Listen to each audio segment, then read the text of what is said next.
সেকেলে অস্ত্র দিয়ে লড়াই জেতা সম্ভব নয় বলে মন্তব্য করেছেন ভারতের জেনারেল অনিল চৌহান।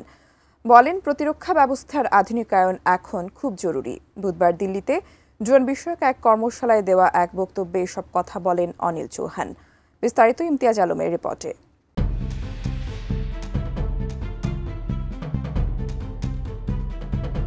ভারতীয় সেনাবাহিনীর chief of defence staff general Anil Chauhan জরুরি ভিত্তিতে দেশের প্রতিরক্ষা ব্যবস্থার আধুনিকায়নের উপর জোর দিয়েছেন। তিনি বলেছেন, আজকের যুদ্ধটা আগামী দিনের প্রযুক্তি দিয়েই লড়তে হবে, সেকেলে ব্যবস্থায় নয়। বুধবার দিল্লিতে ড্রোন বিষয়ক এক কর্মশালায় দেয়া বক্তব্যে অনিল চৌহান এসব কথা বলেন। তিনি মনে করেন, ভারতের উচিত কৌশলগত গুরুত্বপূর্ণ অভিযান পরিচালনায় বিদেশি প্রযুক্তির উপর নির্ভরতা কমানো।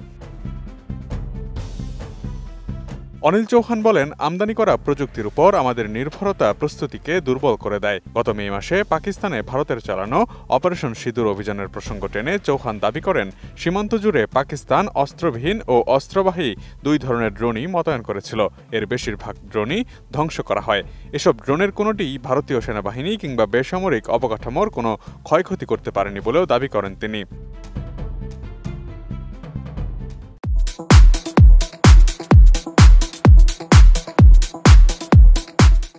আধুনিক যুদ্ধে ড্রোনের গুরুত্ব বাড়ছে উল্লেখ করে অনিল চৌহান বলেন, সাম্প্রতিক যুদ্ধগুলো দেখিয়েছে ড্রোন কিভাবে খুব সহজেই কৌশলগত ভারসাম্য বদলে দিতে পারে। ড্রোনের ব্যবহার এখন আর শুধু সম্ভাবনা নয়, এটি বাস্তবতা যা আমরা এখনই দেখতে পাচ্ছি। চৌহান মনে করেন, ভারতকে দেশীয়ভাবে ড্রোন ও ড্রোন বিধ্বংসী প্রযুক্তি তৈরির উপর গুরুত্ব দিতে হবে।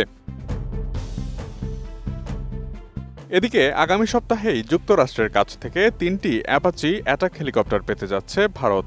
আগামী 21 জুলাই হেলিকপ্টারগুলো হাতে পাবে দেশটি। প্রাথমিকভাবে জানা গেছে, পাকিস্তান সীমান্তে মোতায়েন করা হতে পারে এসব হেলিকপ্টার। ভারতীয় সংবাদ মাধ্যম এনডিটিভির প্রতিবেদন থেকে এই তথ্য জানা গেছে।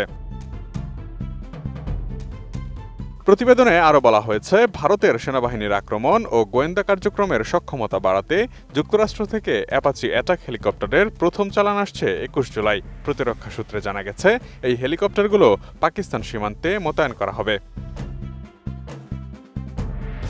ট্যাঙ্ক ইন দ্য এয়ার বা আকাশের ট্যাঙ্ক নামে পরিচিত এই AH-64E অ্যাডভান্সড অ্যাটাক হেলিকপ্টারগুলো ভারতীয় বিমান বাহিনীর হিন্দন এয়ারফোর্স ঘাঁটিতে আসবে।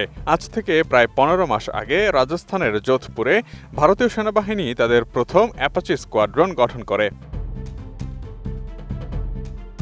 তবে সরবরাহ শৃঙ্খলে সমস্যা ও বৈশ্বিক ভূরাজনৈতিক পরিস্থিতির দ্রুত পরিবর্তনের কারণে হেলিকপ্টার মোতায়েন পিছিয়েছে। ইতোমধ্যে ভারতের বিমান বাহিনীর 2টি অ্যাপাচি স্কোয়াড্রন পাঠানকোট ও জোরহাটে মোতায়েন আছে। সবশেষ 3টি অ্যাপাচি হাতে পেলে ভারতের মোট অ্যাপাচি হেলিকপ্টারের সংখ্যা হবে 31টি।